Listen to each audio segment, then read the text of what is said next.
네, 안녕하세요. 반갑습니다. 2월 7일 일일 브리핑 시작하겠습니다. 가파른 상승세. 가파른 상승세. 아니, 서울의 매도 물량의 이 상승세가 정말 가파릅니다. 기울기가 남다릅니다. 일주일 전에 57,400개, 대략 5% 정도. 와, 이런 기울기를 본 적이 있으신가요? 그 이전 어느 때보다도 기울기가 굉장히 급격하네요. 가파른 상승세였습니다. 서울의 거래량 1월 거래량 5,300건 정도 예상됩니다. 굉장히 많은 수치는 맞아요. 사고 싶어서 막 달라드는 것이냐, 팔고 싶어서 막 하는 것이냐, 이 종잡기가 어려운 그런 상황이죠. 서울의 건당 거래대금은 1월달 11억 수준, 토거제를 허가했을 때는 14억 수준, 또 본격적인 상승세가 나타나려고 하면 13억 수준 이렇게 올라섰는데요. 좀 싼 아파트가 많이 거래되고 있다. 당장 2월 달만 보더라도 이런 상황이고요. 와, 어제 정말 이거 얼마 만에 보는 사건인지 한 20여 년 만에 보는 사건인가요? 네, 삼성증권발 그 배당금을 뭐 몇 원, 몇천 원 있어야 되는데 몇천 주를 줘버린 그 사건. 예, 일부 직원들이 그 배당 들어온 것을 팔고 현금화해서 튀고 막 이런 일들이 있었는데 결국 끝이 다 비참했죠. 돈은 다 털리고 직장에서는 잘려나가고 아마 이렇게 결론이 맺어졌던 것 같은데요. 그때하고는 비교가 되지 않는 것 같습니다. 이번 빗썸의 사건. 예. 이거 이벤트로 해서 2,000원을 뿌려야 되는데 2,000 비트코인을 뿌려버린 겁니다. 예, 2,000원을 주려고 하다가 2,000 비트코인. 비트코인 많이 떨어졌다고는 하지만 한 개 한 1억 가까이 하거든요. 예, 한 사람당 2,000억을 뿌려버렸습니다. 물론 그 대상이 많지는 않아요. 근데 그 합계 금액은 장난이 아닙니다. 50조, 50조의 비트코인을 뿌려버렸습니다.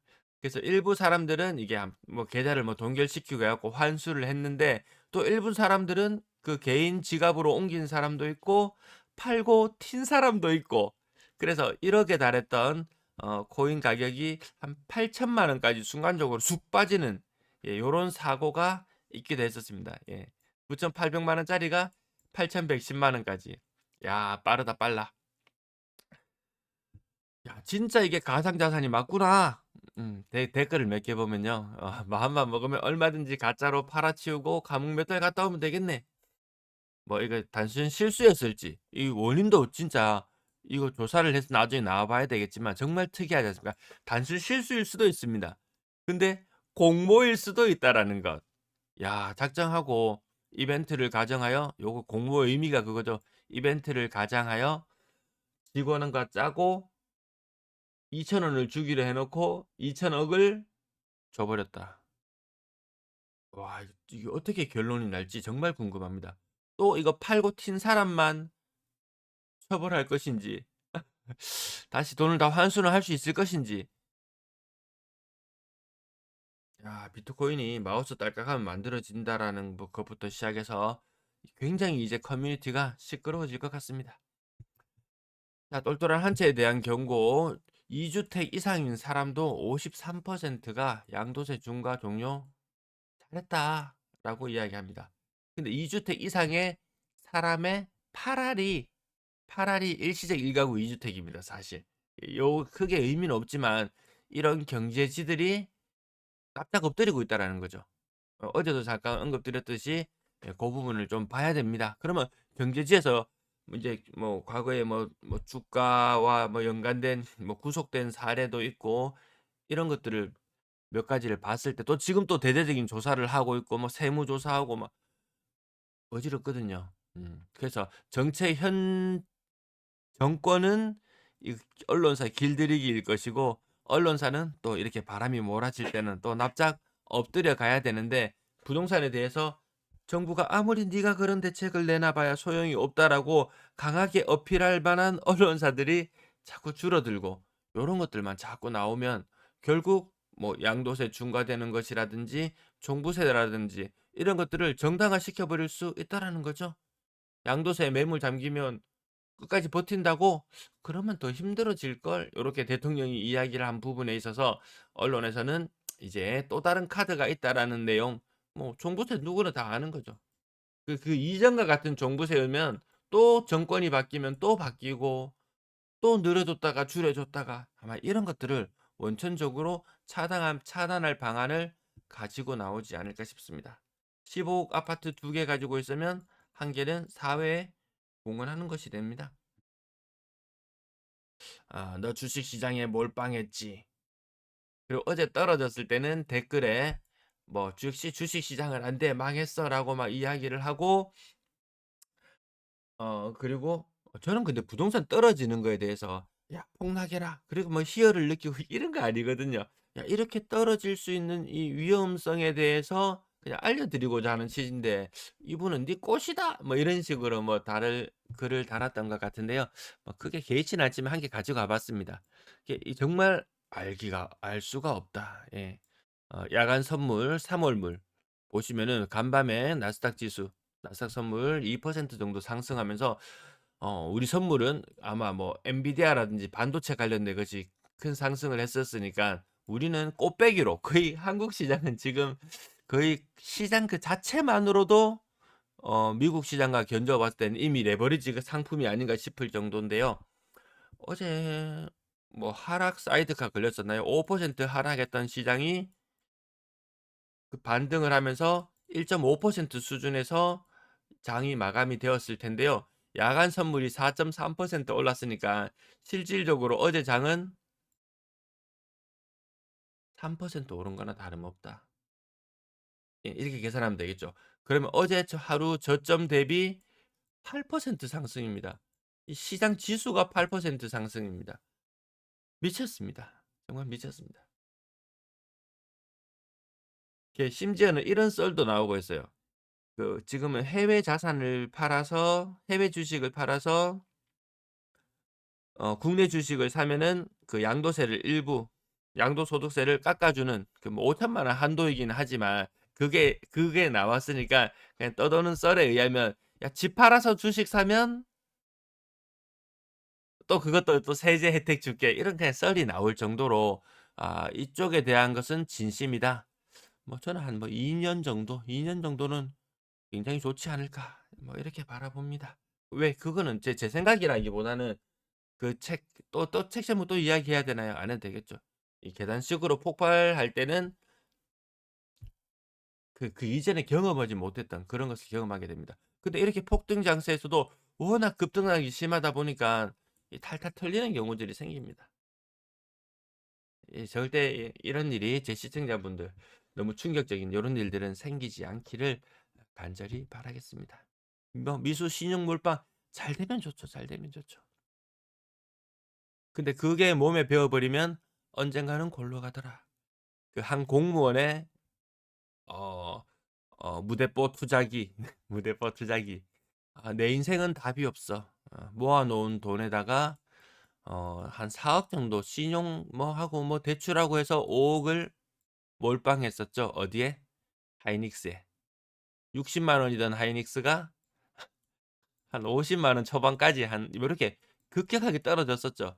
그래서 일부에서는 '아 저거 반대 매매 나가 가지고 다 털렸겠구나.' 요런 것도 있었는데 어쨌든 뭐 돈을 쪼끔 메꿔 놓고 하는 식으로 버텨내서 이 사람은 수익률을 10% 정도 거뒀다든가 뭐 한 5천만 원 정도 뭐 요 정도 수익을 거두고 운 빠져나왔다고는 그렇게 후행 썰이 나오기는 하더라고요. 이 잘못됐으면은 날아갑니다. 그다음에 뭐 하이닉스가 90만 원을 다시 찍었지만 그건 내게 아닌 게 되어 버리거든요. 결과적으로 얘가 다시 90만 원까지 올라와서 대구의 매도 물량 4만 개. 대구의 매도 물량은 서울처럼 그렇게 의미 있는 변화를 보여주고 있지는 않고 있습니다. 근데 대구의 거래량은 사실 미쳤다. 1 월의 거래량 2,500 건대, 2,500 건대. 놀라운 수준이고 2 월의 거래량을 예단하기는 아직까지는 어렵습니다. 이 설 연휴가 너무 길어서 그런 부분이 있고요. 자, 건당 거래 대금 6억 이상 거래량 확실히 이게 좀 후반부에 많이 탄력을 받죠. 보통 거래량이 늘어나는 요 비율을 따르진 않습니다. 요 비율대로 따르진 않고 초창기에는 싼 아파트가 조금 거래되다가 이 주 후반 월 후반으로 갈수록 예 비싼 아파트의 거래가 조금 늘어나고 살짝 간보기는 있는 것 같습니다. 워낙에 많은 돈이 투입되는 부분이다 보니까 약간은 그렇게 시장의 눈치를 보고 움직이는 것인가? 아니면 단순 신고가 좀 늦어져서 그런 것인가? 정확한 답은 없어요. 자, 수성구의 거래량, 달서구의 거래량 격차는 여전히 20% 정도 나는 상태. 예. 빌리브 버머 13억 5천. 조금은 실망스러운 가격인가요? 뭐 힐스테이트 버머나 W의 가격이나 이런 것들과 견주어 봤을 때는 한때는 네가 짱 먹었는데 만촌자이른의 13억 2천, 13억대 살짝 넘어가는 거래가 계속해서 나오고 있습니다. 23년씩. 제가 지난번 일시적 1가구 2주택. 예. 예전에는 1년 이상 못 가지고 있게 했는 그런 것들이 있었지만 지금은 3년이라는 텀이 있기 때문에 투자하기에 갈아타기에 굉장히 좋은 환경이죠. 이게 언제 틀어막혀 버릴지 모른다. 이게 잘 안 풀리는 사람은 꼭 내가 사면 꼭 지고 내가 사면 이게 또 제도가 바뀌고 요런 분들은 조심하셔야 되겠다. 빌리브 프리미어 대구 학원이죠. 구대구 학원, 구대구 학원 맞죠? 힐스테이트 황금 엘펄의 빌리브 스카이 주상복합 8억 4,500. 요쪽 라인에 그래도 8억대의 아파트들이 좀 보이죠. 좀 보이죠. 몇 개 정도 되나요? 한 대여섯 개 되나요? 대여섯 개? 이 큰 이 어, 물론 또 신천 넘어서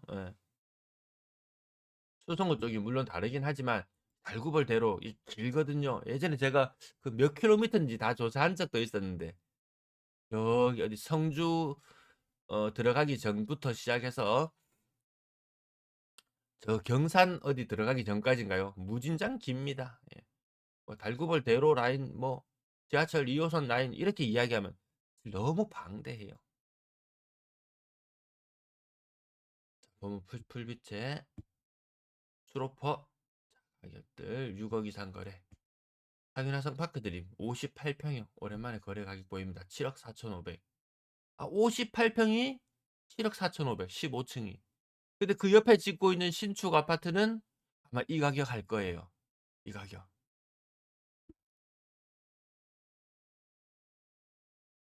여러분은 과연 어떤 선택을 하시겠습니까? 58평에 7억 4,500. 신축 9평에 7억 4,500.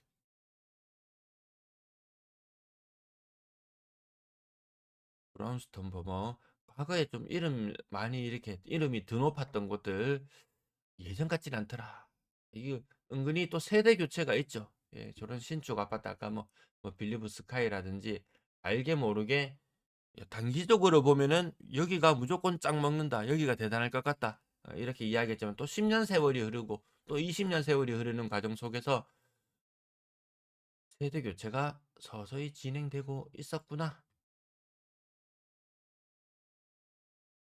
정날사의 용산 롯데캐슬 45평 5억 6천.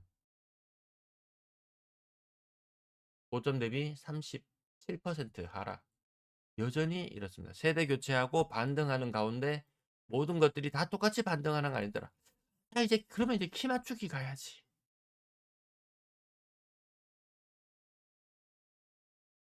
거기에 대한 답도 아직까지 나오지는 않은 것 같네요. 자, 오늘 준비한 내용 여기까지 마무리할게요. 저는 유튜버에서 이 코인 사고에 대해서 좀 찾아보고 댓글을 좀 구경해 봐야 되겠습니다. 네, 오늘 또 여기 아까 신규 회원 가입 멤버십 가입해 주신 분 내일 아까 캡처는 해놨었는데 감사의 말씀을 못 전했네요. 자, 여긴 다시 업데이트 하도록 할게요. 시청 감사합니다. 주말 잘 보내세요. 감사합니다.